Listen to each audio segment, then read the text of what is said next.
วันเสาร์วันอาทิตย์บ่ต้องซื้อข้าวอาหารได้เป็นคือกันแหน่ทุกคนสบายดีทุกคนเฮาซื้อบ่อนเป็นคนดาวที่มาเฮ็ดงานในประเทศไทยเนาะมื้อนี้ก็เป็นมื้อวันอาทิตย์แล้วเนาะทุกคนเนาะเฮ็ดงานมื้อสุดท้ายของอาทิตย์มื้ออื่นเฮาก็เป็นมื้อวันหยุดของเฮาแล้วเฮาก็สินอนอย่างเต็มที่เลยอ่านได้เป็นคือกันแหน่ทุกคนวันเสาร์วันอาทิตย์เจ้านายเพิ่นซื้อข้าวเลี้ยง1มื้อเลยแบบที่เฮาบ่ต้องซื้อเองหันนะข้อยว่ามีข้อดีนะอีกอย่างอยากกินอิหยังเฮาก็สามารถสั่งเองได้เนื่องจากว่าเพิ่นสิมาถามเลยว่าเฮาสิกินอิหยังมื้อนี้ตอนนี้ก็เป็นเวลาประมาณ9:15 นาทีแล้วเนาะเฮาก็ย่างไปเฮ็ดงานเลยทุกคนวันนี้ผมขอพูดเป็นภาษาดาวสักคลิปนะครับพี่ๆคนไทยคนไหนฟังไม่เข้าใจก็คอมเมนต์ไว้ได้นะครับผมจะมาพูดเป็นภาษาไทยอีกที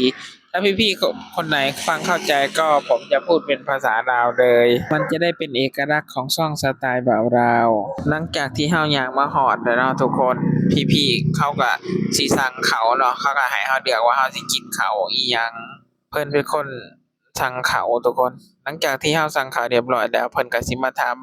เพื่อนร่วมงานคนอื่นอีกว่าสิกินหยังแต่ละคนก็สั่งบ่คือกันเนาะหลังจากนั้นเฮาเตรียมของในครัวเฮาเสร็จแล้วเฮาก็สิมาช่วยเพื่อนเตรียมของนิดหนึ่งจากเตรียมของแล้วเขาก็มาส่งพอดีเนาะละคนก็สั่งบ่คือกันอะดีทุกคนมื้อนี้เฮาสั่งเป็นผัดกะเพราหมู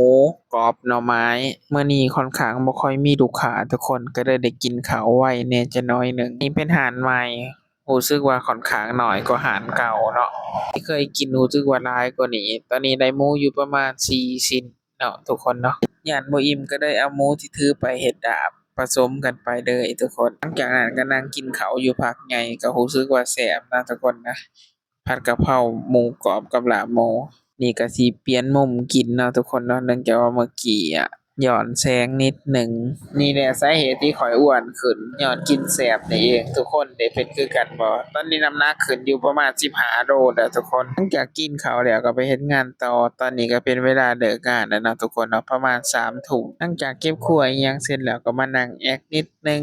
ตอนนี้ก็ได้เวลาย่างกลับห้องแล้วเนาะก็จบวันเป็นที่เรียบร้อยแล้วทุกคนเจอกันใหม่คลิปหน้านะทุกคนนะถ้าใครมาคลิปนี้ก็กดไลค์กดแชร์กดติดตามมันได้เลยทุกคน ขอบคุณพี่ๆคนไทยมากๆนะครับสำหรับการติดตามรับชม